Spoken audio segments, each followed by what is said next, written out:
Hi everyone. So we'll get started. It's just reached 2:15. So welcome everyone. This is the first of 3 panel sessions that are associated with the study group Environment, Natural Resources and Climate Change.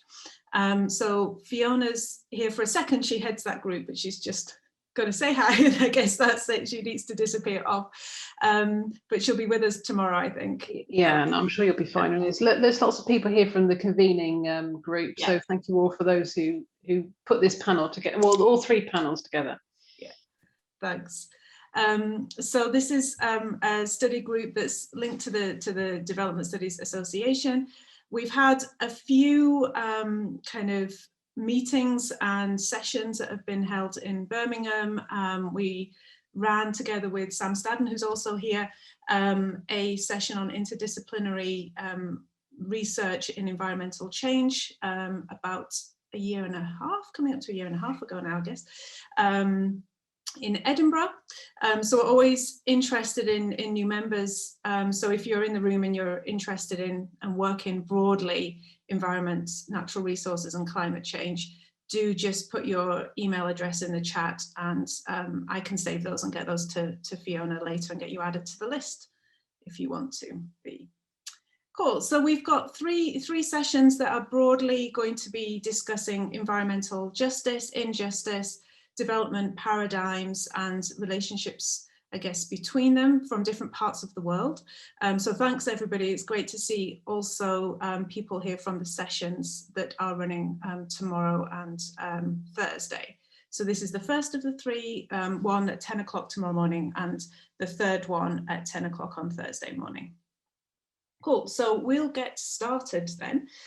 So we're going to, we've got 4 speakers today. So we're going to run through them in the order that's given on the Hoover, I'm not sure how to pronounce that, I'm saying Hoover platform. And that would be then the first person being Luke Whaley, and then Emma Bridger, Laura Aileen Sauls and Lee Hewitson. So you all know kind of what order you're coming in. We'll give you 15 minutes to discuss and then to give your presentation, and then we'll have a short 5 minutes Q&A after each presentation, just in case there are any clarifying questions or anything kind of burning that you want to just make sure that you've understood correctly. And then we'll hopefully we should have about 20 minutes or so at the end for a discussion. So for everybody presenting, I'll pop on my mic when you've got 5 minutes remaining, just to, I don't know how to do this nicely, so kind of horribly interrupt and just say you've got 5 minutes remaining, and if you can stick to time, that'd be great. That just allows more time for the discussion afterwards. And we've been asked by Diana, the IT volunteer, to turn cameras off if you're not speaking, and make sure obviously mics are off, and then we can turn them back on for the discussion afterwards, just to try and cope with internet. Okay, so I'll hand over to Luke. You should be a co-host, Luke, so you can share your screen. Great, thank you. Option, yeah. Can you hear me okay? That's great, yeah.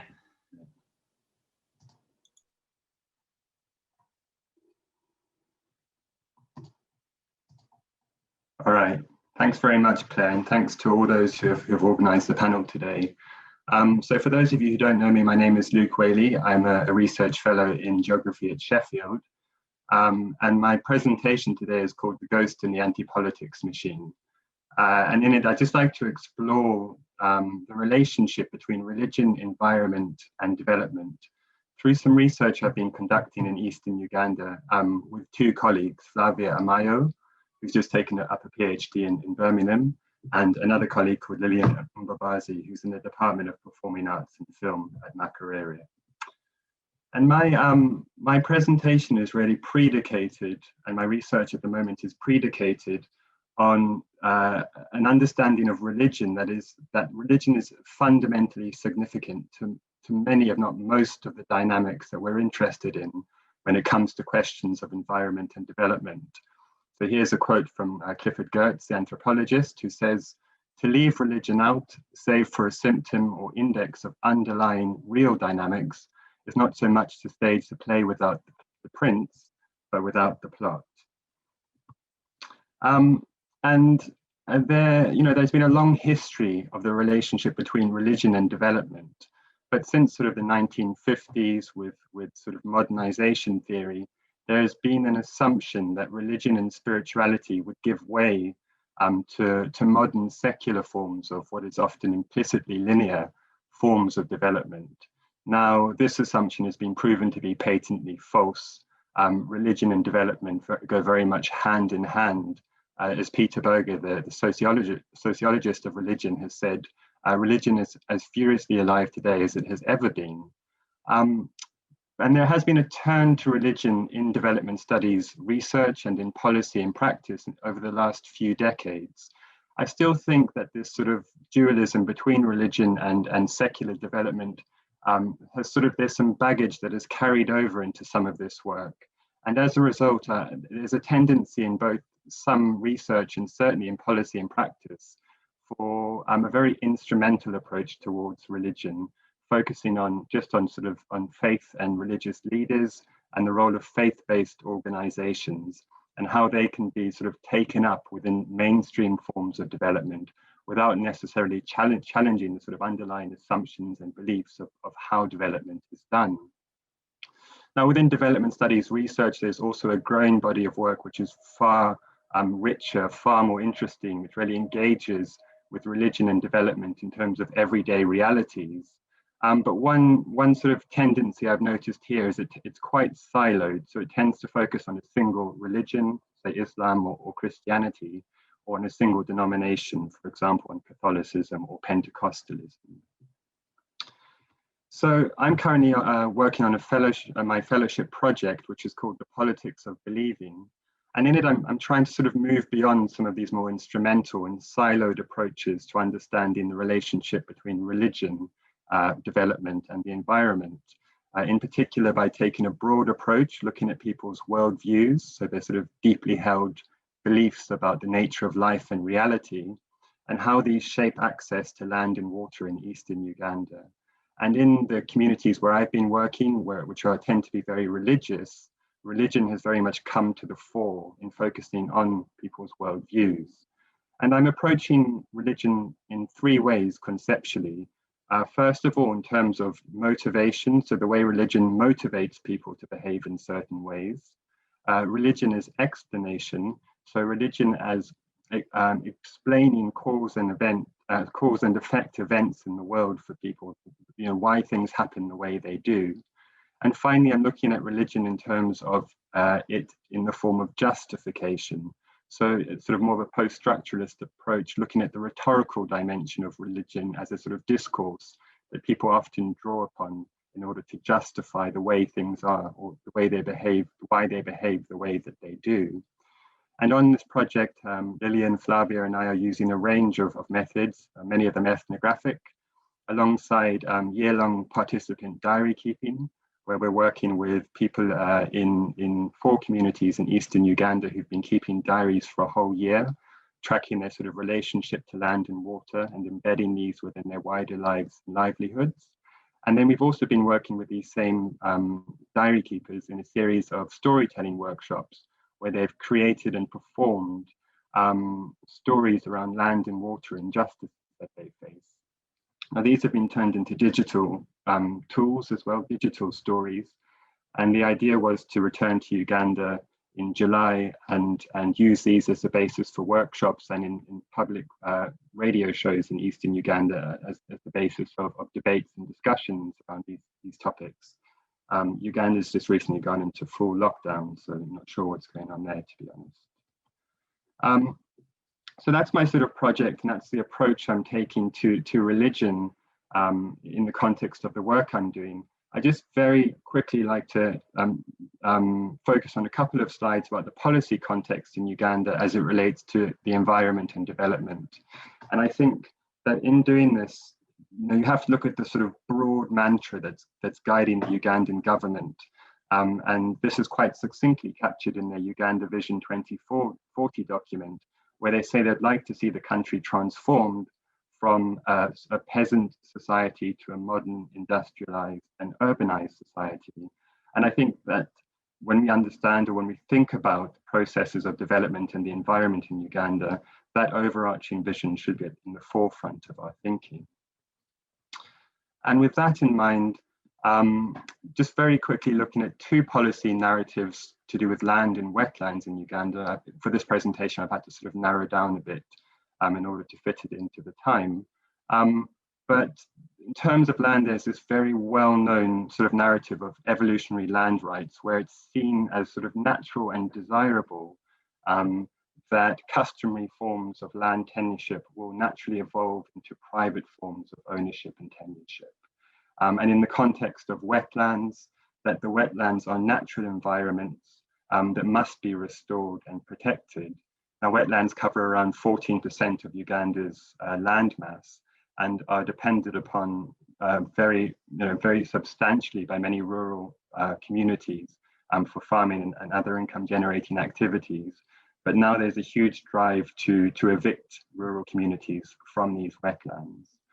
Now, I think the point I'd like to make here is that when you look at these narratives in the context of their broader sort of policy documents, what often seems to be the case is that there are sort of these constructions that you find there of the way in which rural life works and rural dynamics work, which only partially or don't at all sort of represent local realities.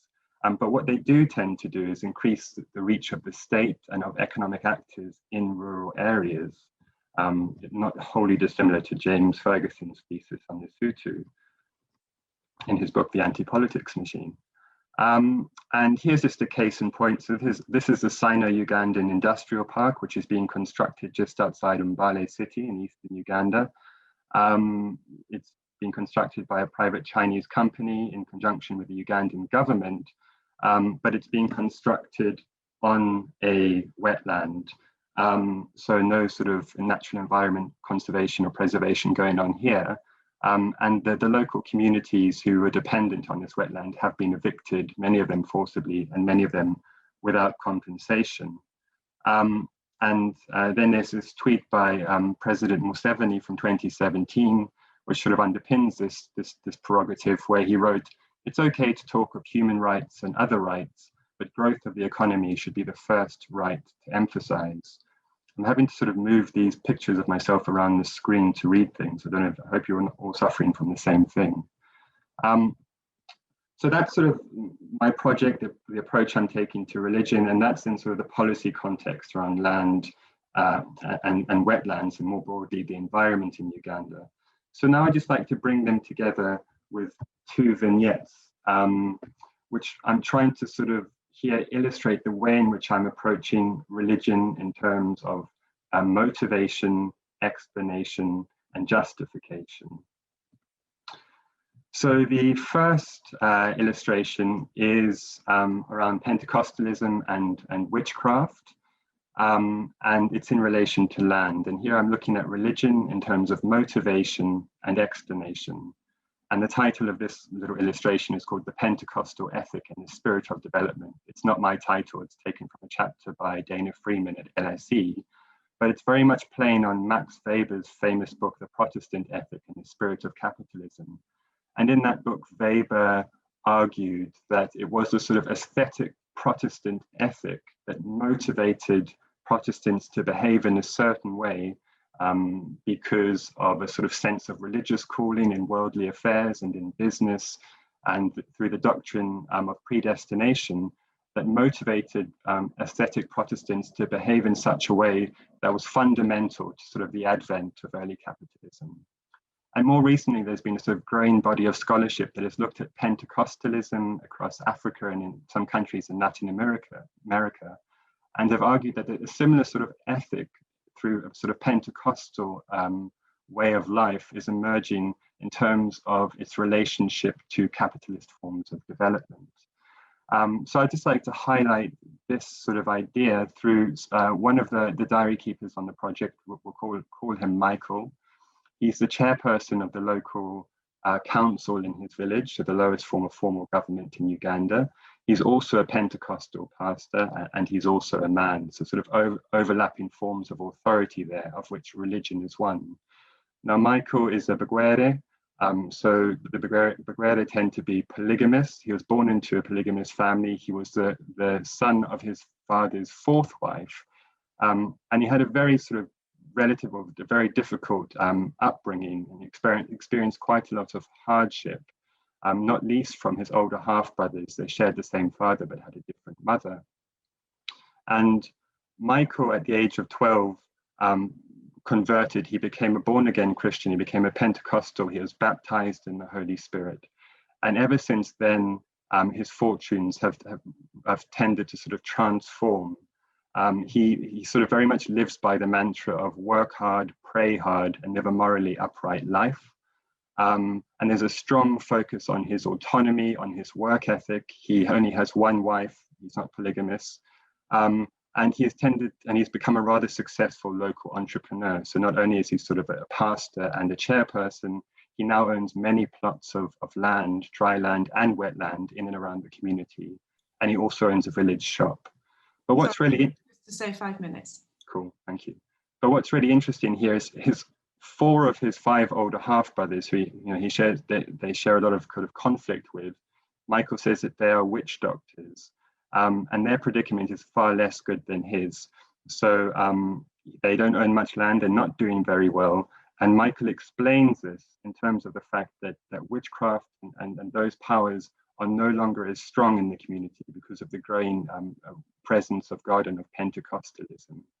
So this example really is trying to just sort of highlight this idea of religion as sort of motivation in terms of Michael's own behavior, and as explanation in terms of explaining success and also inter-family feuds and conflicts.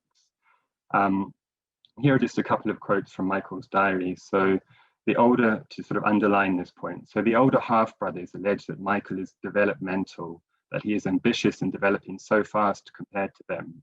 And so regarding sort of life's challenges, Michael says that instead of getting worried, I just have to go and work. So there's a strong emphasis on work and autonomy. And Michael writes finally that God has blessed us. Our children can go to school. When it comes to land, I just bought land. I don't use my father's land.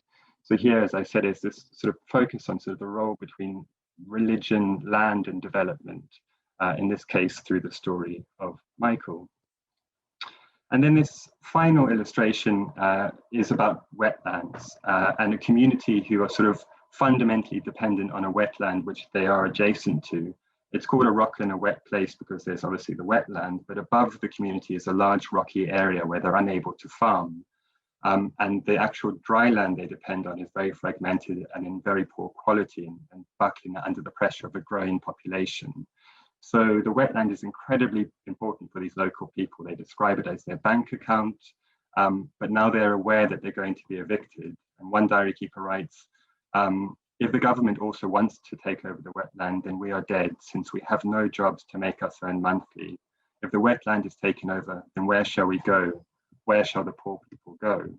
And I had an interview with an agricultural extension worker about this, and he was very knowledgeable. He often spoke in scientific terms about farming and agronomy. But when I put to him this predicament that these people face, he sort of shifted into a religious or Christian idiom to justify this situation. So one of his responses were, it is true that those challenges are there, but I think that while you're still on this planet, there is no way you can avoid challenges. And even after life, there are challenges there. That is it from the Christian perspective. And especially those who will be in hell, they would like to go out of it, but it will be difficult. So sort of relating these people's predicament to questions of the afterlife, sort of perhaps, sort of situation of hell on earth that one must be resigned to. And he carries on speaking about the Garden of Eden to justify them being removed in a later quote, but I won't go into that because of time. So I'll just therefore quickly sort of wrap up. I'm sorry, I know it's a bit of a whirlwind tour, but these 15-minute presentations are. So my main point really is, drawing on this quote by Peter Berger, that those who neglect religion in their analyses of contemporary affairs do so at great peril. I've found that religion is fundamentally important to the dynamics I'm looking at and the ways in which they play out in everyday life. As I said, for me, I find it helpful to focus on religion as motivation, explanation, and justification. And then sort of in a practical register, just to finish, what those of us who are interested in social and environmental justice, how is this potentially useful? And there's no easy answer to that. But the writings of Jürgen Habermas, for example, on post-secularism, place a strong focus on the need for translation in plural religious societies, of speaking not across one another, but to one another in idioms and in forms of communication which are meaningful. And in societies which are strongly religious, religion has to be part of that dynamic. So on the right here, and this is my very last sentence, an organization I've been working with, a land justice organization called LEMU, the Land Inequity Movement of Uganda. They've created this document called Treacherous Exploitation and Land Grabbing is the Sin Against God. And in it, they draw upon the teachings from the Quran and the Bible and thinking within those books to argue against the practice of land grabbing from a sort of social justice perspective. So there's pitfalls and promises about that sort of approach, but I'll finish there with that sort of provocation of what this sort of thinking of religion, about religion, does in terms, or means or implies in terms of how we think about questions of land and environmental justice. So I'll finish there. Thank you. That's great. Thanks very much, Luke. Are you able to stop sharing the screen as well? Yeah, just, I mean, I don't know how many cameras are on, but at least to see some names, I guess, instead of the slides. That's great. We've got a couple of minutes if there are any initial questions or quick reflections or thoughts anyone would like to share with Luke. Feel free to put things in the chat as well, and we can come back to them at the end. So just see if anyone has any immediate question.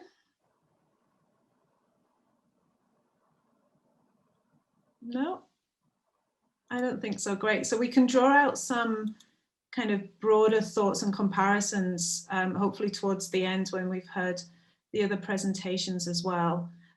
So thanks very much, Luke. It's a bit strange kind of way to congratulate, but thank you. There we go. Everyone else is more technical and has found the reactions. Fantastic.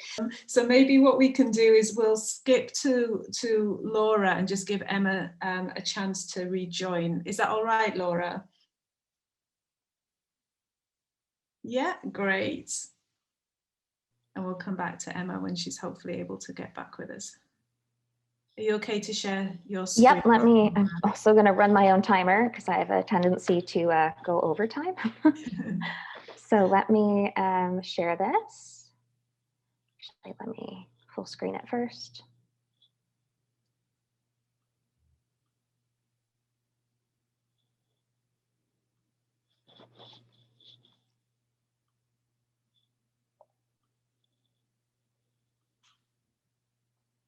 Okay, is that working? That's great, yeah. Fantastic.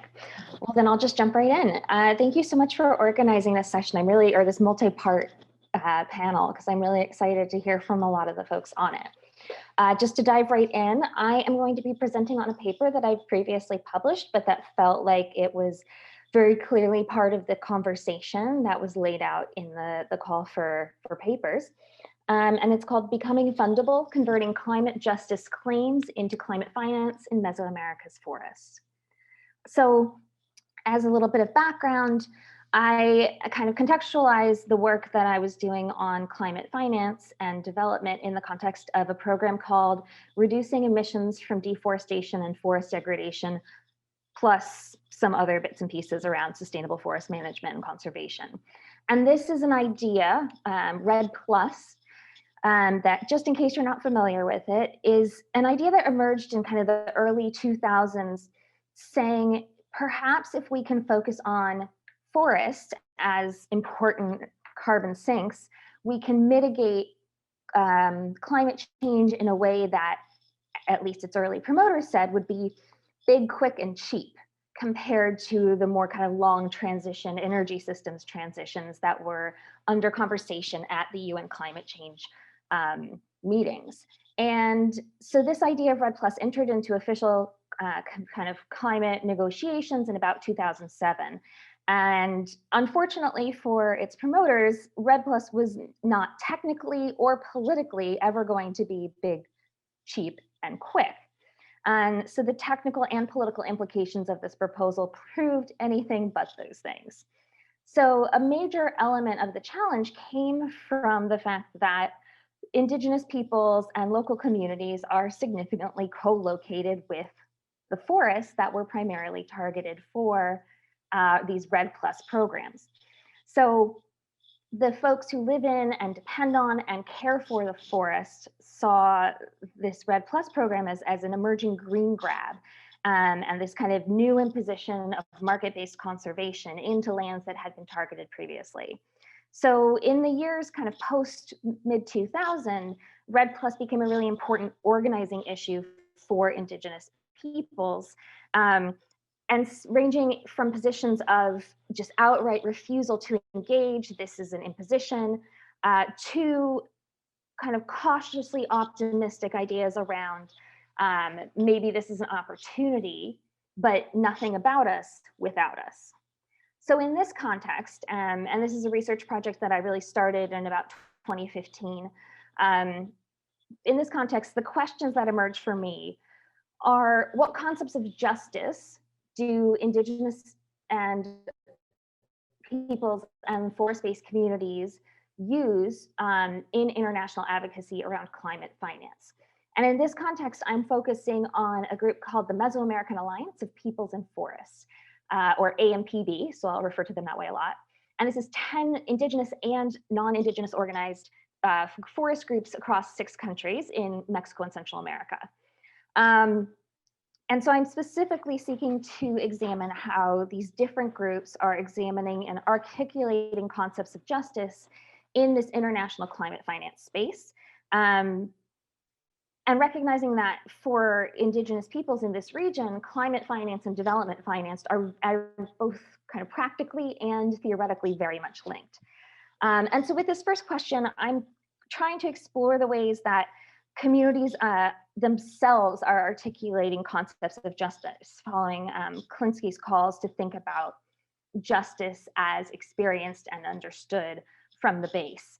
And also trying to kind of build on some decolonial and Indigenous studies perspectives on justice from scholars like White, who are asking us to attend to kind of non-human and human environment relations as potential subjects of justice. So building on these very normative or theoretical Western concepts of justice to understand this kind of lived, experienced, non-Western view of justice as it encounters kind of very Western Eurocentric ideas of forests and governance and science. So in the second part of the paper, hopefully we'll get there, I'm going to think about the AMPB's specific proposal for an alternative finance mechanism, the Mesoamerican Territorial Fund, and how that reflects their justice claims and the challenges they faced. So moving on, just to locate us in space, the areas in red on this map are Indigenous and forest-based community lands, and they represent kind of the significant forests of the region in Central America. And these are all areas that are represented by AMPB. So this paper is based on my dissertation work. It was 16 months of field work across 3 sites within Central America. And I also was using social media as a kind of additional site for research, in part because I was attempting to how these Indigenous were interfacing with international entities and their advocacy strategies. So in the next couple minutes, I'm going to show you a few of those social media posts and talk through how the advocacy strategies based on kind of different claims to justice emerged through AMPB's work over about a 3-year period. So this is a post from Facebook. The best way to fight against climate change is supporting Indigenous peoples and local communities so that they can continue to protect their territories. So a major message that AMPB pushes is one of stewardship. They are the guardians of the forest, the best stewards. And in this case, they're kind of using a distributive justice logic that is one of stewardship, following a really nice typology from Luttrell et al. In, I think, 2013, essentially saying we are the stewards, we are the guardians, we are the best way to do this. So we are the ones who deserve any funding, any benefits that accrue from a program like Red Plus. And as part of this kind of distributive logic, they are explicitly calling for direct finance. They are saying to dramatically and efficiently increase the sustainable use and protection of tropical forests, governments and the international community must support the efforts of Indigenous and local communities, strengthening dedicated finance flows and technical assistance. So they're really explicit in the idea that they are the effective stewards of the forest and therefore are the best and most appropriate beneficiaries of any kind of climate finance.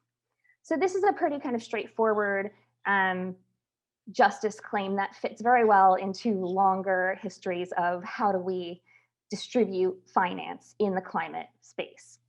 But they are also appealing to ideas around land and human rights and to a deeper procedural claim for justice. So in Spanish, quickly translated, this said, "We Indigenous peoples and local communities are the principal guardians of the world's tropical forest, which depends on the well-being of all humanity. Our rights must be respected." And here, and in a lot of their other work and the events they engage in, they really talk a lot about free, prior, and informed consent, or FPIC, which is the foundation of much of the international Indigenous rights space. And this is for them, and it's about consent. It's a procedural question. So much of the member groups of AMPB's concern is that they should not only be at the table, as they're not stakeholders, they're not just participants in decision-making around what happens in their lands, but rather they're full rights holders and they have the right to veto any kind of program that would implicate their lives and well-being. So, and unfortunately, and not surprisingly, in climate and development finance to date, this has not primarily been the case. So procedural and distributive justice are kind of the two main elements of climate justice that enter into discourses at the international level.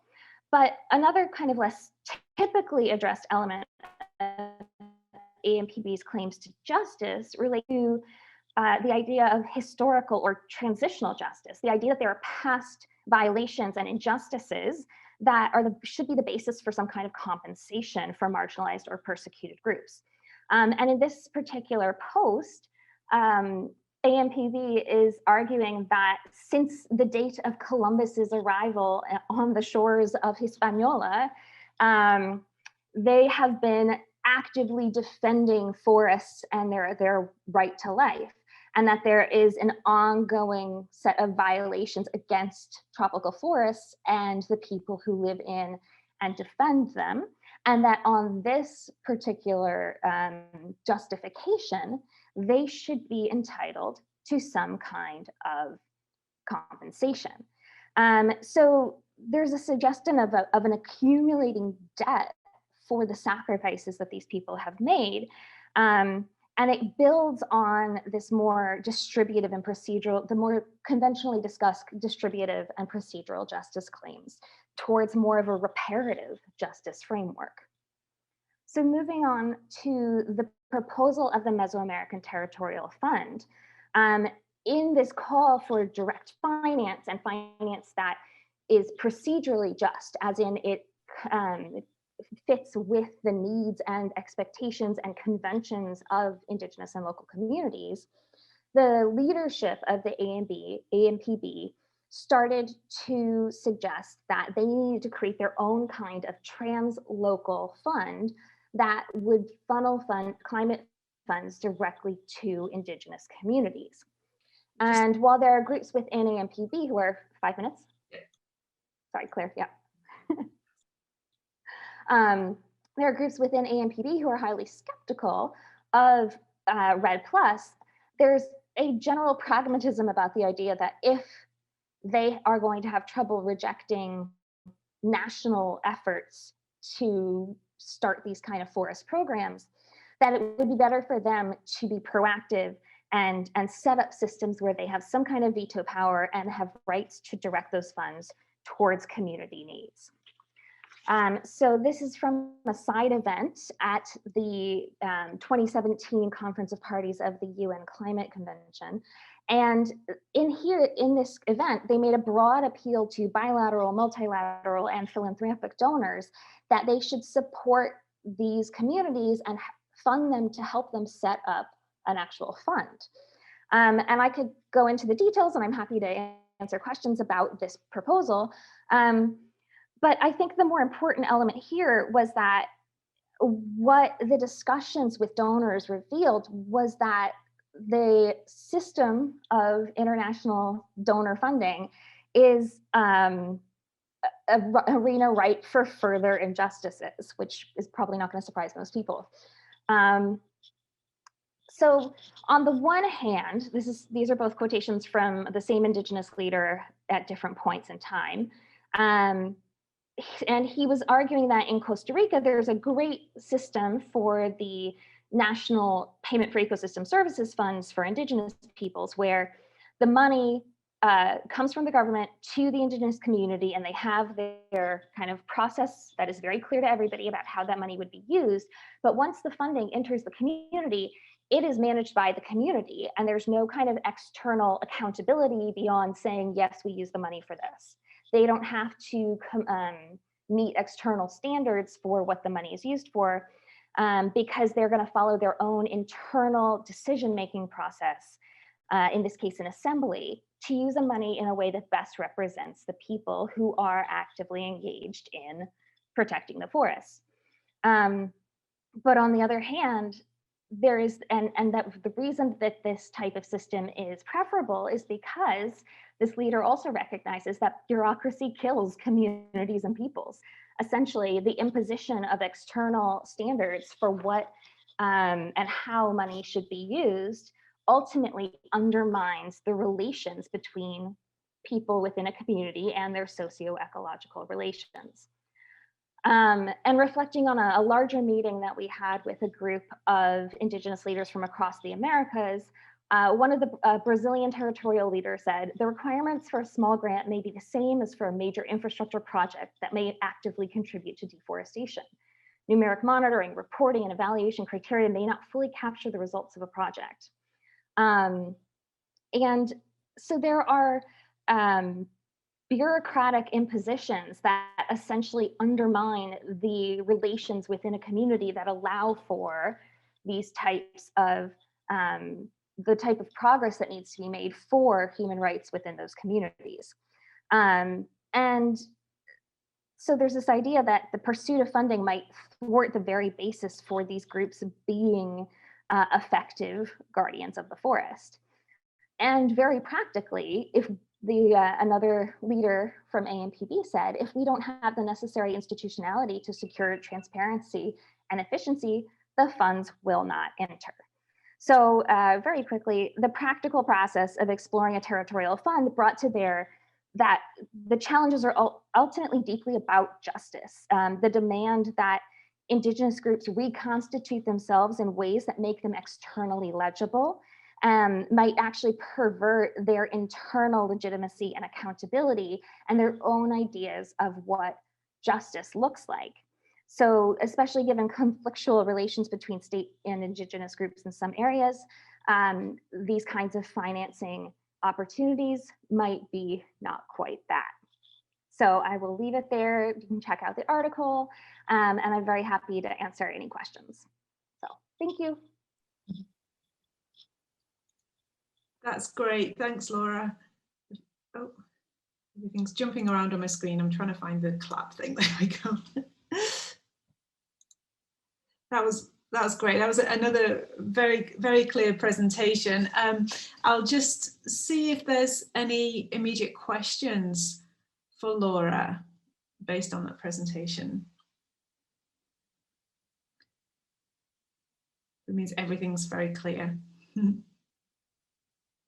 That's great. Okay, so I see that Emma is back with us, so we're going to try to shift back to Emma and see if we can see if her internet connection is any better for us. Thank you so much. And I'm so sorry about dropping out. That's possibly the worst timing ever.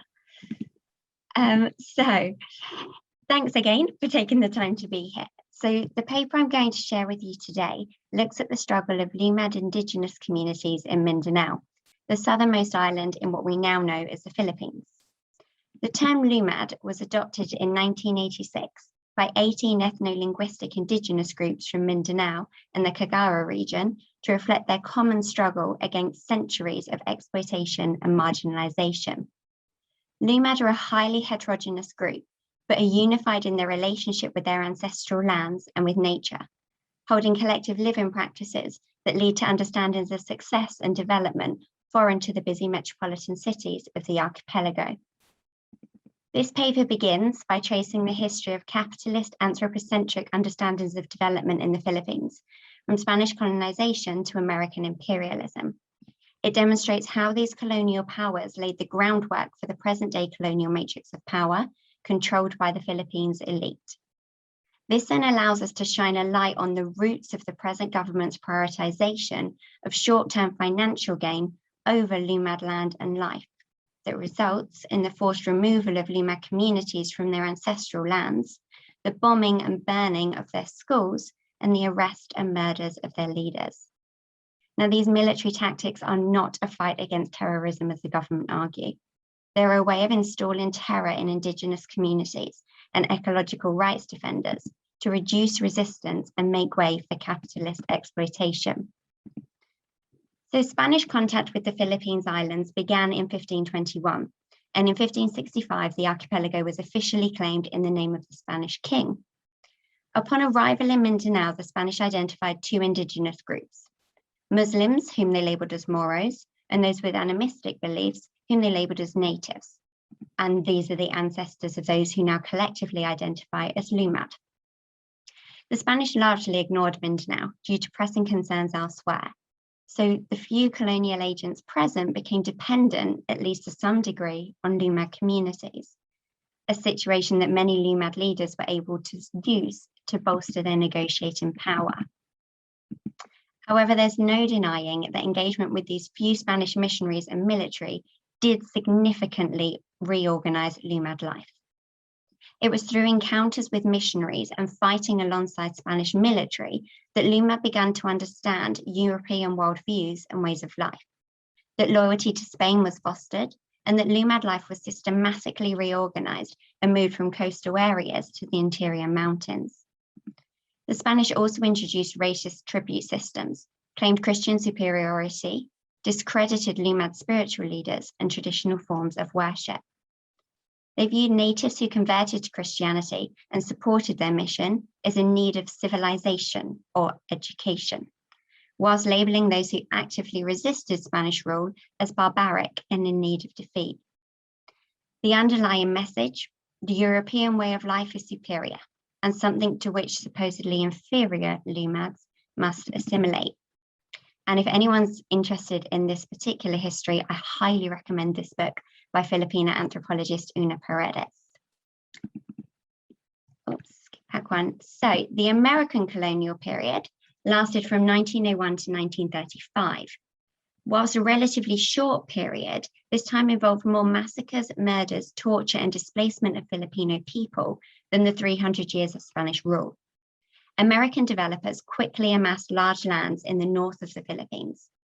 To prevent a mass revolt of the farmers they had displaced, the American government sponsored a relocation program, offering those displaced in the north large parcels of fertile, actually indigenous, lands in Mindanao. This new colonial power then built on Spanish ideas of uncivilized and barbaric natives to justify violence as capitalist developments swept across the island, displacing Lumad and Moro communities to make way for logging, cattle ranching, and export-oriented agriculture.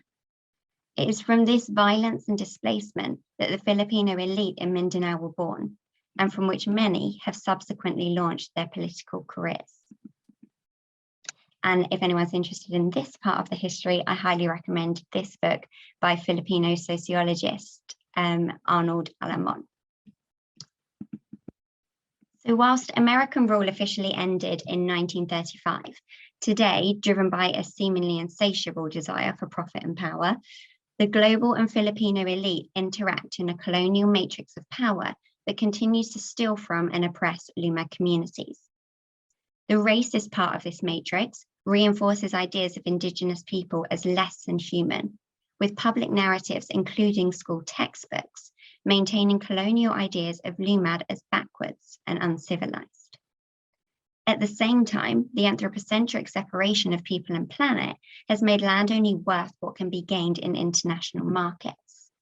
So for just a really quick snapshot into the gravity of the present situation in Mindanao, from 2001 to 2020, 636,000 hectares of tree cover were lost in Mindanao.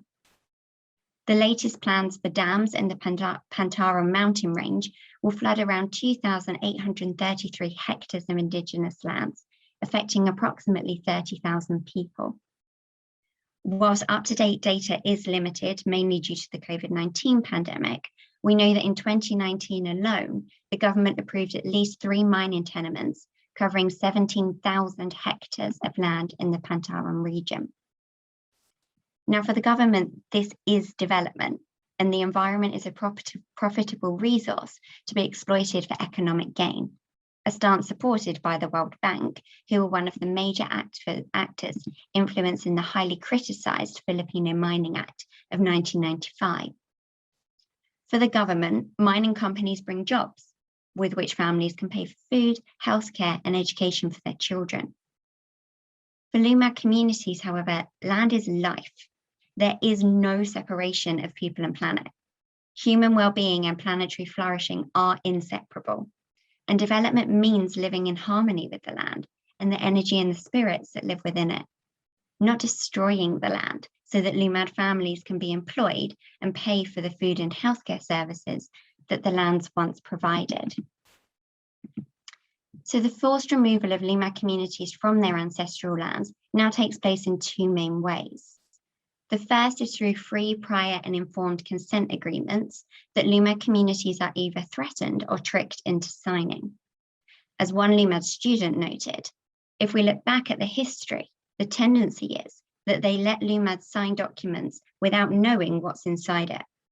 They would just give you 1 sardines, 3 tobaccos for 1 hectare of land. Now, whilst the trade today was said to be for more than sardines and tobacco, the idea of Lumad being tricked into selling large portions of their land remained. One way in which communities have struggled against this abuse is through the creation of Lumad schools. As one student shared, the tribal leaders are united to put up the schools for education and nourishment of the young people. And if someone wants their signatory, they can understand what is written in the documents.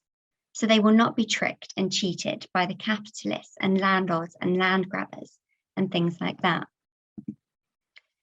However, to reduce the resistance to environmental destruction and capitalist exploitation posed by these communities, the government have harassed and forcibly closed 178 out of 220 Lumad schools. Another student noted how the state forces and even the government, they forcibly close the schools. The government wants that the Lumad don't have an education for them to be cheated so that they can cheat the Lumad. Most of these, or 107 of these 178 schools, were bombed or burned. Numerous teachers and head teachers have been killed. And all of this supposedly justified by government accusations that these schools teach communist ideologies and therefore support terrorism. So this brings us to the second way in which Lumad communities are forcibly removed from their ancestral lands, through claims of terrorism and the manipulation of Executive Order 70. So this executive order, or also known as the whole of the nation approach, aims to end local armed communist conflict by defeating the New People's Army, or the NPA, who are the armed wing of the Communist Party of the Philippines. Now, whilst the labeling of the NPA as terrorists is in itself very questionable, what is of importance to our understanding here is that by spuriously labeling Lumads as terrorists or members of the NPA, the Filipino government are able to weaponize Executive Order 70 and the recently passed anti-terror law against Indigenous people. By publicly red tagging LUMAD as terrorists, such as the poster that you can see on your screens there, the government make them supposedly legitimate targets for arrest or extrajudicial killings, despite a complete lack of evidence. The military uses the fear installed by these often very public arrests and deaths to force LUMAD communities to barter their land for their life. For example, between December 2020 and February 2021, 4 members of the LUMAD Sa'ad community were arrested. All received degrading treatment, and 1 individual was tortured whilst in military custody. The fear incited by these events led the community to sign 10,000 hectares of ancestral land over to the military, whilst providing them with 16,000 Filipino pesos from community savings to build a new military station on LUMAD land. Now, it is not that the military are welcome, and in fact, it was said that our main dream is for the military to be pulled out from our community. Fear alone drives the redistribution of land and finance to the military. When reflecting upon the arrests, a Sa'ad community leader shared that the people of Barangay Sa'ad are scared of the Anti-Terror Act because the military and local government unit was spreading information about it, and they used it to make sure that people were harassed. On the 15th of June, just a few weeks ago, military stationed in a LUMAD community in Lianga shot and killed 3 LUMAD Manobo, including a 12-year-old female student, in front of multiple witnesses. The government has since made claims of the 3 individuals' affiliation to the New People's Army, despite a complete lack of evidence to support this change. It was 5 minutes, Emma. Thank you, Claire. Now, in addition to the very real danger that being labelled as terrorists poses to LUMAD life, it also serves to silence and discredit their anti-capitalist environmental communal visions that have much to contribute to understandings of development, particularly given our intensifying global ecological crisis. LUMAD are aware of the very real possibility that in just a few generations' time, there could be no LUMAD left on LUMAD ancestral land. And this is part of the reason so many continue to struggle despite the threats. One LUMAD teacher shared, "Our land is a land of minerals, so we have to protect our land, because if I do not protect our land, it will never come back. And what happens to the next generation?" The political, judicial, economic, and military power of the government have allowed them to marginalise LUMAD communities and worldviews, including LUMAD understandings of development and ecological justice, to the other side of the abyssal line, where they are unprotected by national or international law. The inability of the international community to understand that government-sponsored military are the real terrorists has resulted in the British government increasing trade support for President Duterte's war on terror, and the United Nations offering technical support to the government rather than the full and independent review of the human rights situation requested by civil society. The situation is now at a tipping point. We take the life of an average LUMAD student at present. They're likely to have had armed military watching them whilst they learn, have had their schools bombed or burned, have often witnessed the arrest or murder of their teachers, have been forcibly removed from their home and their land, have taken refugee in Bakwit or evacuee centres with evacuee schools. These have then been raided by military and further illegal arrests made. What option do such students now have? Where is the environmental justice? We're rapidly reaching a point where LUMAD will only have 3 options remaining: to give their life for their cause, as so many have done to date, to join the paramilitary, take up arms against their own community, exploit their land and destroy everything they ever believed in, or take up arms and defend that which they have left. After the recent killing of the 3 LUMADs in Lianga, Facebook posts included comments such as, "If you don't want to give justice, we will fight for it." At least 2 LUMAD communities have already taken the decision to take up arms in defence of their land, and it's easy to imagine that without a dramatic change in the situation, many more will be forced to follow. However, even if Lumas do take the decision to take up arms, can one ever legitimately be called a terrorist if centuries of state-sponsored oppression have made taking up arms the only way to protect land and life? Again, we need to ask, just who are the real terrorists here? Just as a final concluding thought, we can only achieve ecological justice if the hegemony of the capitalist system is challenged. If we realise that our laws and institutions are used to protect capitalist profit above all else, and we begin acknowledging, standing with, and learning from those marginalised to the other side of the abyssal line. Thank you.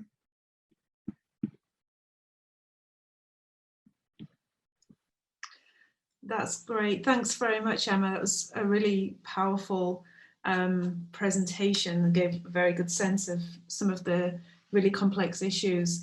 Does anybody have any immediate questions for Emma? No, I think we're good. Great. So we'll have you all come back at the end and we can draw out some broader discussion points across the presentations. So finally, we are turning to Lee. If you're there, Lee Hewitson. Hello, yes, I'm here. Great. Okay.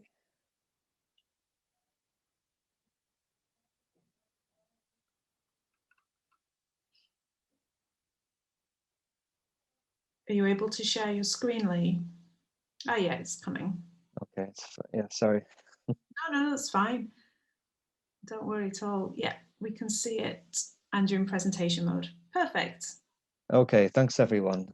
Yeah, so my name's Lee Hewitson. I'm a researcher at University of Dundee at present, and I'm part of a research team from the University of Dundee and Makerere University in Uganda.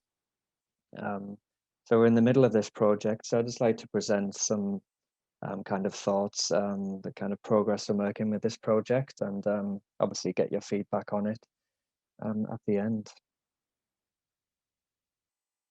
Okay, so Uganda is one of the top 4 refugee hosting countries in the world and the largest in Africa, hosting almost 1.5 million refugees. And this is a result of the surrounding geopolitical context and Uganda's progressive refugee laws and policy, which afford refugees freedom of movement, the right to work, provision of low social services, and the allocation of land for residential and agricultural use in settlements. So these rights and entitlements reflect Uganda's integration of a humanitarian approach with development objectives, intended to generate self-reliance amongst refugees and sustainable livelihoods, both for refugees and host communities. Uganda's strategy seeks to support the integration of refugees into the country's national development plan, targeting funding for multi-sectoral programs focused on strengthening local government and community institutions, improving social service delivery, expanding sustainable livelihoods training, and addressing environmental degradation. So human-environment interactions and impacts on sustainable livelihoods are therefore critical issues, with unprecedented refugee numbers understood to have exacerbated environmental degradation in and around settlements. More than 95% of refugees and host community members rely on forest biomass to sustain their livelihoods, especially for firewood, timber, and charcoal. This has led to a range of environmental impacts, including land degradation, woodland loss, competition for water and grazing land resources, and restricted access to fuelwood. Tree cover in Uganda has decreased from 28% to 7% over the last 20 years, and more than 1 million hectares of forest has been lost in the past decade. So clearly a continuation of this unsustainable trend would negatively affect Uganda's air, water, soil and biodiversity, threatening livelihoods and potentially further straining refugee-host relations. Okay, so in terms of the research approach and aims, given the theoretical and policy links between forced migration and environmental change, our study seeks to address an existing lack of research on the interrelationship between forced migrants and host communities' use of natural resources, environmental change and livelihood sustainability, particularly in rural contexts. Also, we're conscious to avoid scapegoating refugees and Malthusian arguments that attribute environmental degradation to increase in population pressure alone. Therefore, we're adopting a political ecology approach to understanding these dialectical human-environment interactions. So we're focusing on the situated knowledges, values, and practices of local people, which are, of course, embedded in and influenced by broader political, economic, structural forces and power relations. So the overarching aim is to explore how displacement impacts on environmental change and the subsequent development of sustainable livelihoods. And specifically, the project set out to examine the nature and extent of environmental change in different settlements, understand the ways refugees and host communities interact with the environment and ecosystem services, explore the variety of knowledges and values of refugee and host households for understanding how the environment is used, and then finally to offer recommendations for the management of natural resources within sustainable livelihood practices for development and policy programming. Okay, so we have two case study sites adopted in two sites in two refugee settlements with differing population dynamics, cultural contexts, and environmental conditions. So the first, established in 1960, Changwali refugee settlement in Kikube district in western Uganda covers an area of 95 square kilometers. It's bordered by Lake Albert to the west and Bogoma Forest Reserve in the east. And the settlement accommodates approximately 126,000 refugees, mainly those fleeing protracted ethnic conflict in neighboring DRC. Unlike many other settlements, Changwali continues to receive refugees as well, despite temporary closures because of COVID. On the other hand, Bidi Bidi Refugee Settlement was established in September 2016 in Yumbe district in the West Nile region of Uganda, after a sudden influx of refugees from South Sudan. Covering 250 square kilometers, Bidi Bidi is the largest settlement in Uganda, hosting approximately 239,000 refugees. Okay, so the methodology that we used has two strands, facilitating triangulation across data sources and types. The first strand is a social science approach, of which I am a part. So employing techniques to explore these human-environment interactions and local contested spatialities. So this involved a pilot survey of 140 refugee and host community households, as well as in-depth interviews with community members and key informants, for example, employees from the Department of Refugees and UNHCR. Across both sites, participatory mapping activities were carried out with community members and who actually co-created maps that served as a focal point for discussions and allowed them to communicate local spatial knowledge regarding their livelihood activities and environmental interactions. We've also implemented a comprehensive household survey of approximately 1,000 households in each site.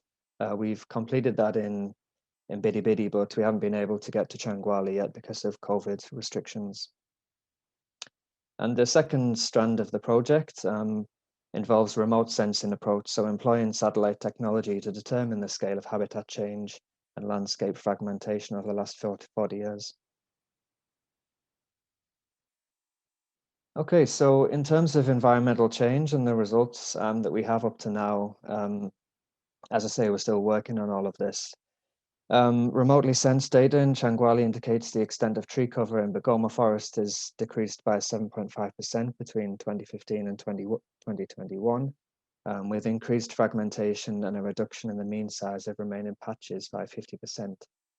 Remotely sensed data in Bidi Bidi indicates an increase in residential areas and bare ground, including roads, construction sites, infrastructure, and forest clearance that's yet to regenerate.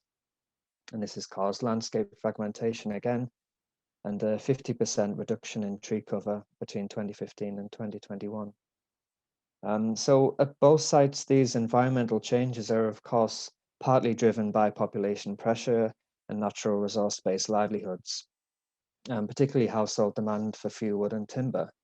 In Bidi Bidi, there's also an increased prevalence of bush burning, leading to dynamic land cover change year on year.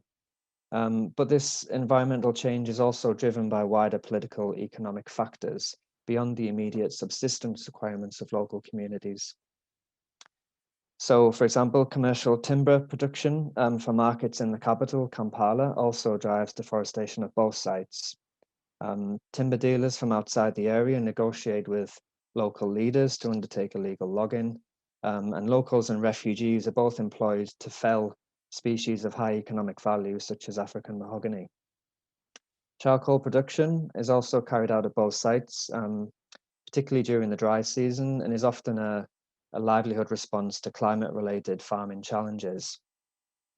But charcoal is also a big business, so it's sold both in local markets and transported to larger urban centres, where it will make large profits. Ugandans from outside the settlement are also renting land around Changwali's fertile wetlands in order to grow high-value crops for sale in urban markets. Finally, the increase in bare areas and loss of tree cover in Bidi Bidi is also driven by livelihood activities such as stone quarrying and brickmaking, activities that capitalise on increased demand as infrastructure development increases in the region. So these environmental changes and related local policies and community dynamics means that access to natural resources is a major challenge for both communities. In Changwali, the arrival of refugees has changed the way host communities interact with the forest. Although they may have historically used the forest, hosts spoke about being prevented from entering Bogoma Forest for the past few years, coinciding with increased refugee numbers. However, the recent introduction of a bylaw allowing communities access for firewood collection on Wednesdays only has altered these dynamics again. So communities have supposedly equal, albeit restricted, access to Bogoma Forest. Although the cutting of living trees is forbidden, rules which are enforced by government forest rangers and community forest officers on the ground. So these rules obviously restrict livelihood options for hosts and refugees alike. For example, charcoal production is less common in Changwali when compared with Bidi Bidi, which is likely a result of the relatively strict protectionist policy in Bogoma Forest. The collection of timber from Bogoma is also outlawed, and although host households might be able to afford to purchase timber from local markets, this is seldom an option for refugees with very little capital. So for hosts and refugees alike, there are risks associated with entering Bogoma Forest. Communities often complaining about the heavy-handedness of government forest rangers that beat and rape community members.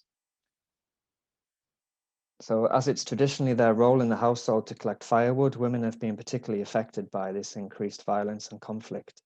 Existing vulnerabilities are heightened as women fear to enter the forest to collect much needed firewood and other natural resources such as weaving materials that are essential to generate income.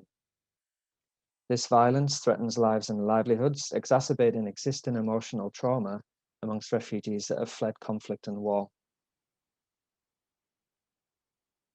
So natural resource access issues in Changwali thus emanate largely from interactions and conflicts between communities and state actors, especially government forest rangers. Refugees' close proximity to Bogoma Forest means they're relatively autonomous from neighbouring host communities.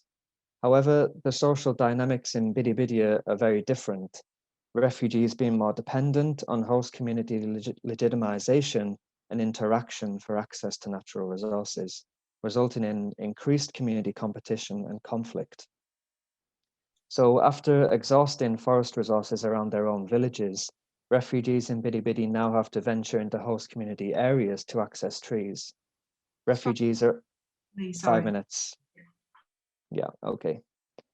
Refugees are often chased away by host communities or forced to trade their food rations for access to these resources. There are also allegations of gender-based violence and rape when women attempt to collect firewood in remote areas. Refugees are also subject to unequal and exploitative relations of production when making charcoal alongside host communities in areas that are inaccessible to refugees alone. So at both sites, natural resource access issues impact individuals and households in different ways, depending on various factors. So in Changwali, households with family members that are fit enough to make multiple trips to the forest on Wednesdays are able to collect enough firewood to last a week, or even collect surplus for sale. Yet households with elderly and vulnerable members that are perhaps located further from the forest are unable to do so. The difficulties associated with obtaining natural resources also inflict important opportunity costs on households. The travel time involved in firewood collection at both sites, whether that be venturing into remote host community areas in Bidi Bidi or walking back and forth from Bogoma Forest in Changwali, this leaves less time for household members to undertake other important livelihood tasks. Given the gender disparities in household responsibilities, women suffer these opportunity costs more, including female children that miss school in order to collect firewood. So finally, just to think through some of the governance issues and maybe policy recommendations that we were thinking about for this project. So the link between environmental change and livelihood sustainability is recognized by stakeholders who've begun attempts to mainstream environmental objectives into refugee policy and programming. So these programs have centered largely on environmental sensitization and education, alternative energy, and tree planting efforts. Yet sectoral collaboration on environmental protection and livelihoods has been lacking, and this study highlights how environmental change is linked to issues such as gender-based violence, requiring closer partnership and collaboration between government sectors in order to address these socio-environmental challenges. In terms of practical policy implications, there's also a need to provide access to sustainable fuelwood and timber sources. That's very clear through increased tree planting in designated woodlots, for example, as well as addressing poverty more broadly, of course, particularly through support and training in alternative non-natural resource-based livelihoods. The study shows that environmental degradation doesn't stem solely from corruption or economic motives, but also a lack of effective institutional governance and authority amongst local actors. In Changwali, respondents claim government control forest access and that community leaders don't have the powers to prevent or permit forest access. So lacking authority to curb unsustainable tree felling in Bogoma Forest, some host community members in Changwali are calling for tighter state regulation and restrictions, including increased ranger presence and more severe punishment for illegal forest entry. Yet this increasingly protectionist and militaristic approach would likely exacerbate livelihood difficulties for both refugees and hosts, and we recommend, of course, it should be avoided. In Bidi Bidi, host communities spoke of places they were not allowed to cut trees in the past, yet it seems these rules are no longer enforced, perhaps reflecting a reduction in traditional forms of authority amongst community elders in the wake of refugee arrivals and changing community dynamics. The rapid rate of social change in Bidi Bidi, where large numbers of refugees have been settled on communal land, has upset existing dynamics relating to the management of common pool resources. Ownership and use rights over farming and grazing land and natural resources such as trees are actually very poorly defined, contributing to environmental degradation and interrelated community conflicts, refugees being subject to informal and exploitative land use arrangements in host areas. Therefore, at both sites, there's a need to improve natural resource governance through increased community participation in conservation activities, such as training refugees as community forest officers or resource monitors. And particularly in Bidi Bidi, where refugees are being settled on communal land, there's a need to formalize land and natural resource rights and management rules through institutional arrangements involving both host communities and refugees. Okay, so that's all from me. Fantastic. Thanks very much to you, Lee. Are you able to stop sharing the screen if you can find that? Stop share, yeah. Yeah, there we go. Great, thank you. So there we go, some claps coming as well there. So if you're able to turn your camera on, that would be really great. It's nice to see a few faces rather than just names on the screen. And I'd like to just invite all of our speakers to kind of come to the virtual floor, as it were, and we'll have some discussion to kind of try and draw out some themes and questions across all of the presentations. I should have introduced at the start and I forgot who I'm convening this with. So we've got Brock in the audience, Brock Brasad, I never know how to say your name, Bersaglio or Bersaglio? I'm going to make it up, it's Bersaglio for now. There you go. It's all right. Cool. And we also have Naomi Oates and Richard Friend as well. And we put this together with Owen Lola, who I don't think is here just today. Great. So I can see a hand from Les. So I will let Les ask his question. Okay, yes. I mean, this is about the general theme of environmental justice, which is in the overall title. I mean, the various case studies showed how governments are engaged in environmentally and socially destructive activities, and rightly criticized those policies, and more than just governments, some of the Pentecostals and so on.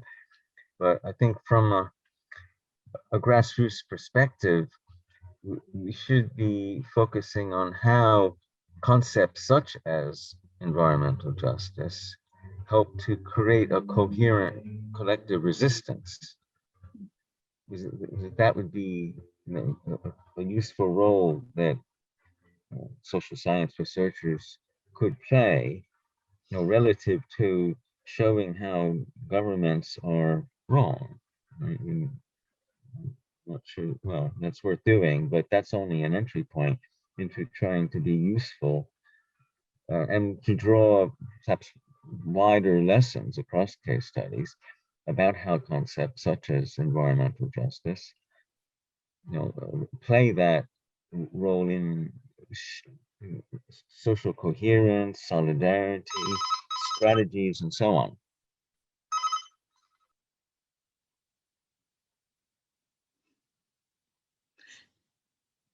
Well, hold on a sec, I'm not sure.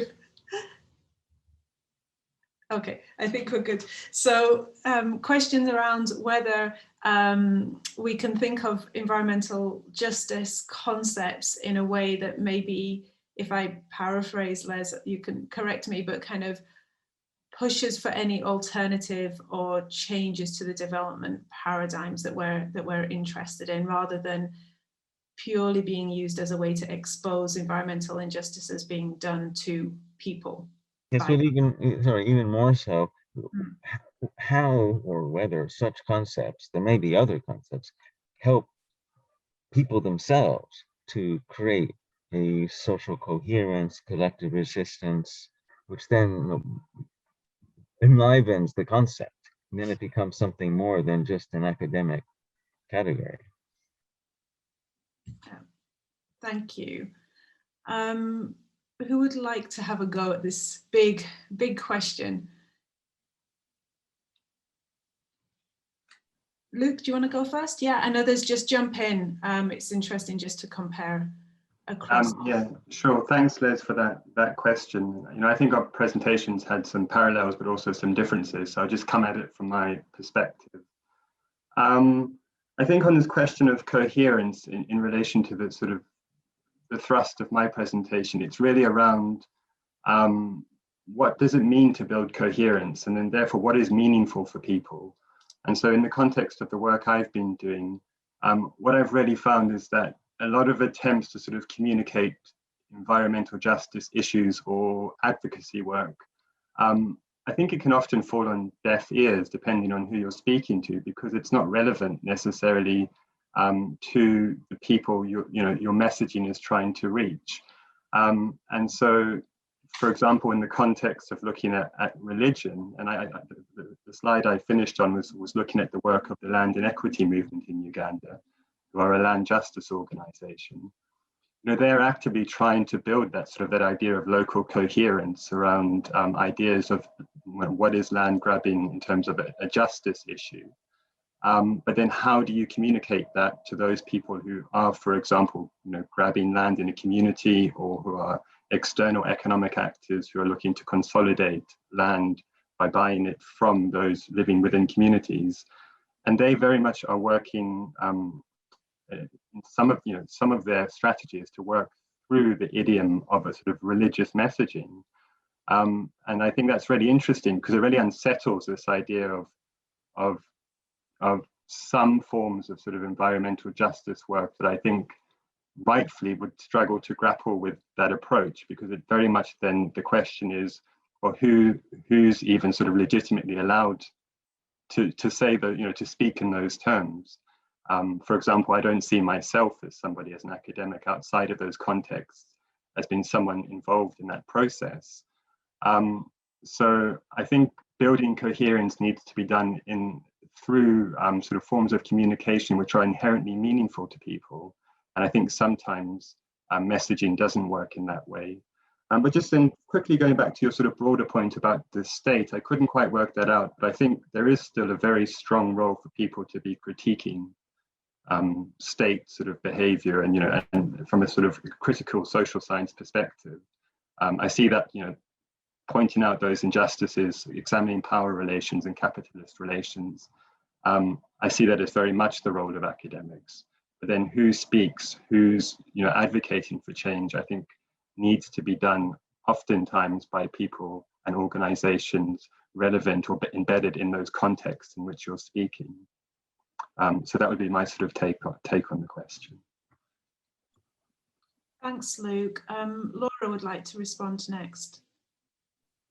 Sure, and I hope I'm getting at the question itself, but I mean, what I was looking at is specifically kind of how do we discern core justice narratives coming from these grassroots groups, and a lot of what I guess we would be able to classify as justice from a conventional kind of environmental justice. These are the forms of justice, a lot of writing around what is environmental justice. Those themes do come up in the claims making of these groups and become a kind of coalescing set of claims that they use. And I'm talking about 10 different groups of indigenous and non-indigenous people in Central America and Mexico's forests, for them to organize around and organize at a pretty high international level to, for example, stop the entry of Red Plus programs into Panama when they were perceived as being exclusionary and potentially a green grab. So, you know, there is, I think, evidence for how environmental justice claims come from the grassroots and can be used as organizing principles. But at the same time, I think these conceptions of justice that fit very clearly into the kind of historical environmental justice narratives coming from the US, for example, around like the siting of wastewater treatment and waste sites. It's a different set of religious, cultural, spiritual practices that are underpinning some of the socio-ecological relations in place. And I think that's perhaps on us to try and understand better and translate in some cases in a development context, because clearly those ideas aren't entering very efficiently into some of the context of development finance or climate finance. And I guess the other part of this is you emphasized resistance. And I think that we often focus on resistance in the context of environmental justice, but also if we're thinking about procedural claims, oftentimes it's not only about resistance, but also about the forms of participation or the forms of kind of ownership of process that grassroots groups get to have. So I think looking also beyond resistance as a reaction or as an environmental justice conflict or outcome could be interesting as well. I'll stop there. Great, thanks, Laura. interesting, I guess, in different ways. You and Luke are both talking about making these environmental justice understandings meaningful, and who gets to do that, who's involved in that, and then who communicates that in which ways and to whom, becomes the advocacy part that we can, you know, discuss around the role of academia in that as well, and what kind of supportive roles or leading roles should be taken. I'll bring in Emma as well, I think, who has a comment on this one. Thanks, Claire. So it's really actually linked to that. So making understandings of environmental justice meaningful. It's really interesting that in the Philippines recently, also the ICC have agreed that they are going to take President Duterte to The Hague for crimes against humanity. But that's very specifically in relation to the war of drugs. That has no relation to any of the issues we discussed here. But it's interesting the conversations that has sort of started up amongst groups who really don't have, or I think they do, but they wouldn't necessarily see themselves as having had much coherence before this point, because what they're talking about is ecocide.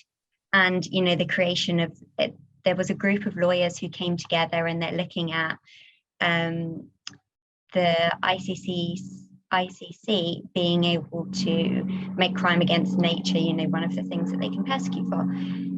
And so it's almost like they needed this external validity to say, actually, yes, we understand that this is not okay. We understand that the destruction of your land is not acceptable, because actually they didn't see that from the SDGs framework. They don't see that from the Human Rights Commission in the Philippines. They don't see that from all of these other bodies. And actually, the two things coming relatively close together in terms of timing, Duterte being called to The Hague and this new law being formed, has actually created this really interesting dynamic of maybe they could bring different groups together to push this issue forward as well.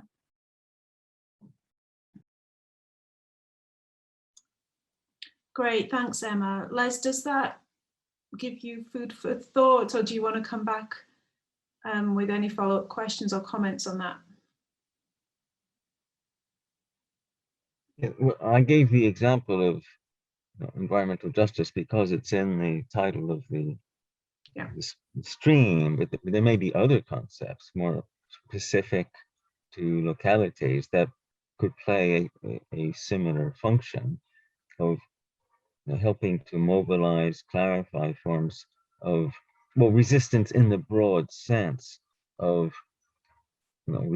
existence is resistance of alternative practices, either traditional or new or a combination thereof, which all contribute to the resistance in that broad sense.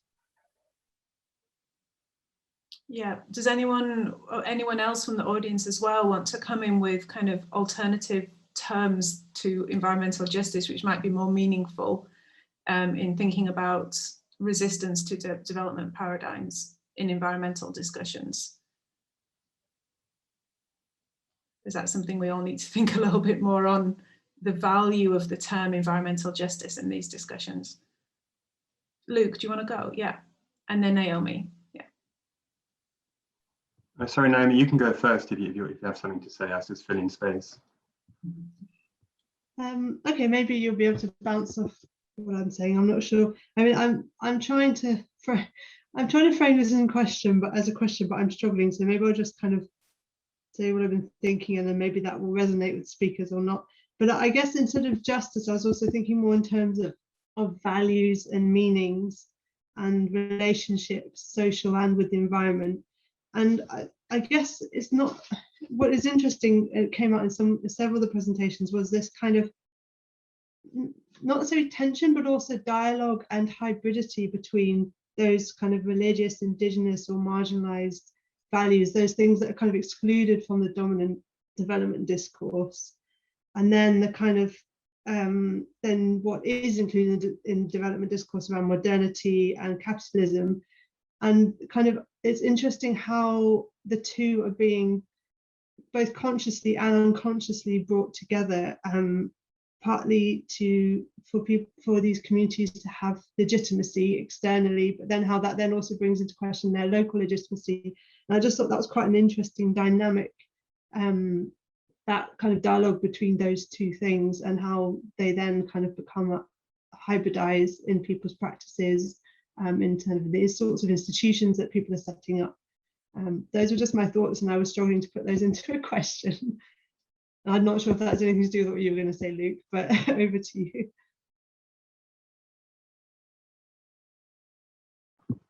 I don't have, I mean, I think it's a really good point. I don't have a direct response to it really, although I think your sort of focus on values and, to my mind, sort of like conceptions of justice is really interesting. And actually the point I was going to make, Naomi, was because I saw your face then, it reminded me of the diary keeping work we did previously, but where we were working with people in Malawi, and they were being paid to keep a diary. But then we subsequently found out that in the diaries that the payments would go to, I think it was the chief, the village chief, who would keep most of the money, distribute some of the other money to pay for the repair of the water point, because the diaries were around the water point, and the diary keeper ended up with a small amount of money. And from our perspective, given the diary keeper was doing all the work, I thought this was quite unjust. But it didn't seem to be unjust necessarily in that context. And so there's this sort of interesting interplay of different, you know, when we say environmental justice or justice, and Naomi, your point about sort of values, it is very interesting to sort of try and sort of engage with the fact that there are different conceptions of justice. Some may seem unjust from my perspective, for example. And so I do grapple with that a lot, basically, without having any coherent response to it. I think the one point I would make about sort of resistance as well, and sort of so-called progress, is that, to my mind, most sort of social change, progressive change, comes through social movements rather than from any other sort of source. And so the social movements define questions of justice. The people affected, who then build movements, define questions of justice in their terms and through their practices. And I think, you know, you only have to look at history to see the ways in which that's been the real source of change in societies. So to some extent, the sort of hybridity of different ideas of justice is slightly academic in that context, to my mind. Laura, you want to respond, and then we'll go to Doris with their question.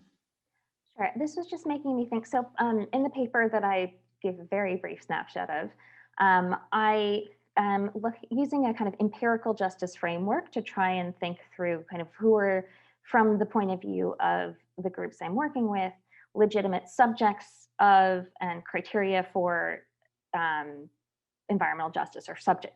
And this idea of who is a subject of justice, I think, comes into this particular point, which is most Western justice systems are predicated on the idea of an individual or a corporation can petition for justice.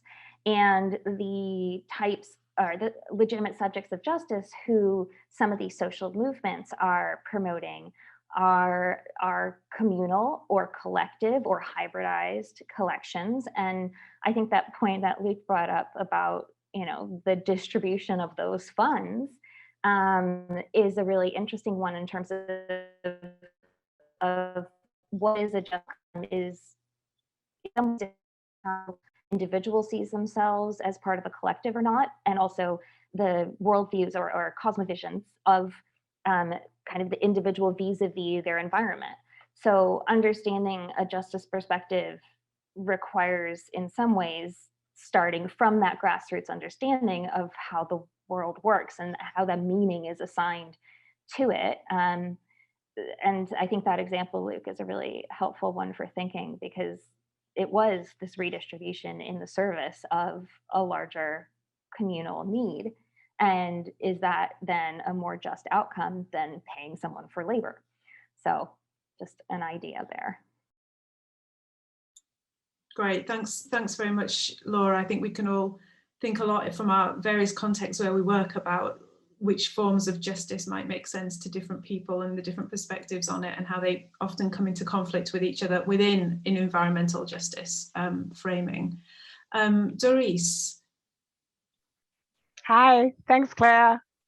Thanks everyone for a wonderful presentation. So I can actually relate to all the presentation. So I work with indigenous communities as well. And I've just recognized that there's sustained long-standing conflicts between a community and the government and the private sector. And this is something we have to accept. But what I want to highlight is that within the injustices that are produced from government acts, whether it's the Philippines or Uganda, we really need to unpack within that space. There's a whole lot of actors within that space, and those actors, they are losers and winners as well.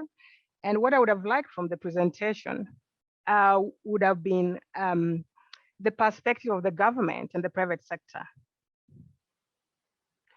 because I think the presentation was great, but I think this was kind of one-sided, because I think within that space, within the conflicts between the government, the private sector, the outcomes could be resistant, and there's also coexistence between the government and the local communities.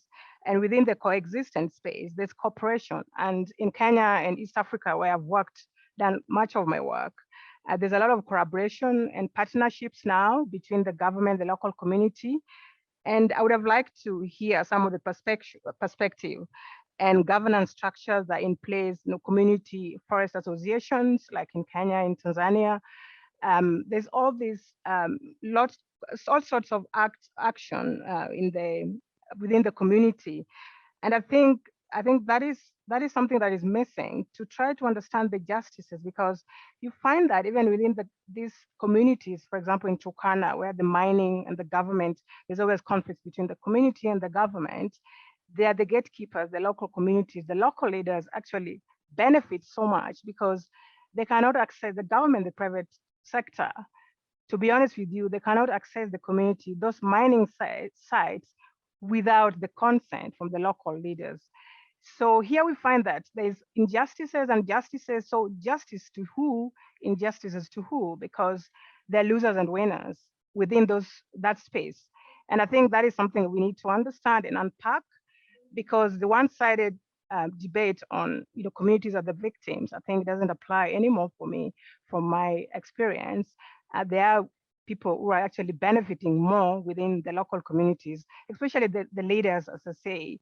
And so I think I would have liked to hear some perspective, please. Thank you. Yeah, thanks very much for that question. I think several speakers spoke about maybe differences within communities and intra-community conflicts as well. Maybe I don't know if anyone wants to expand a little bit more on what state or corporate actors would have thought within that space. So Emma has a hand up first, and then I think Lee wants to speak after. So we've got 6 minutes remaining, Emma. So if we just take a couple of minutes and then we'll move on to Lee. Thanks. Thank you. Mine was actually an intra-community one that I didn't mention because of time, but is absolutely fascinating. So the government pay, a LUMAD leader is known as a Datu, and the government now have a paid Datu within every community, and there is the traditional Datu. Particularly amongst the younger generation of mainly men, it seems to be, there is a real following of the sort of government Datu, if we can call him that. And there is a real desire for the very typical processes of modernization.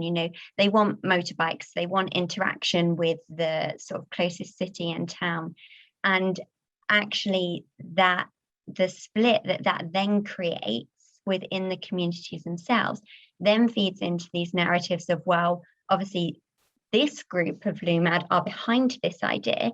Those who are not really must be terrorists and communists. And so it's another really interesting dynamic that, yeah, there really are winners and losers in relation to all of this. And that changes as well, depending on what time frame we're thinking of as well. Yeah, that's great. Thanks, Emma. Very hard to objectively label people as winners and losers in any of these scenarios. Great. So we'll go to Lee next. Yeah, apologies if it didn't come through so clearly in the presentation there in terms of intra-community dynamics and conflicts. I think it's a big issue, and that it differs a lot between the two refugee settlements where we work because of the different spatial context and different land ownership contexts as well, which is why it's very interesting that we have the 2 case study sites and see how these dynamics differ.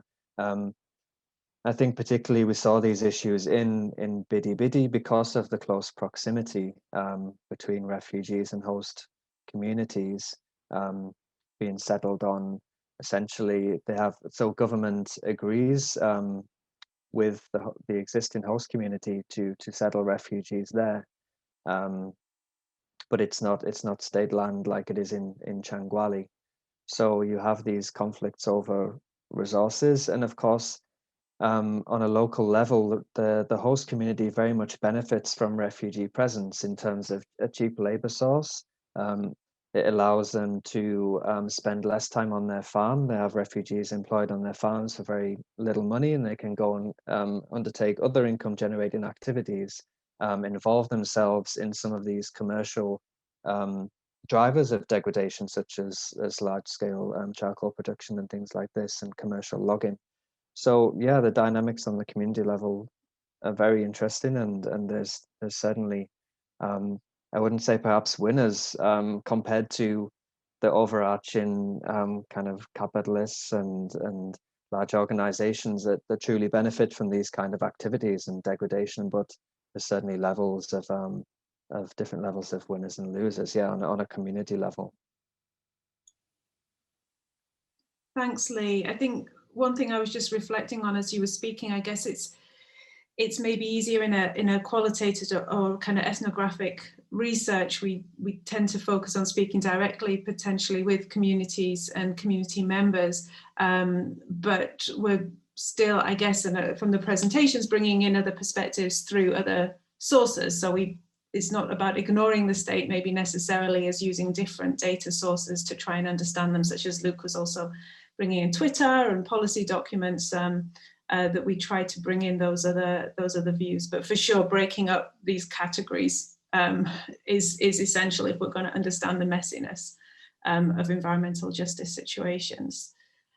We just have a final minute if there are any more questions or comments, or any of the other conveners want to provide your final thoughts on this first session of the panel.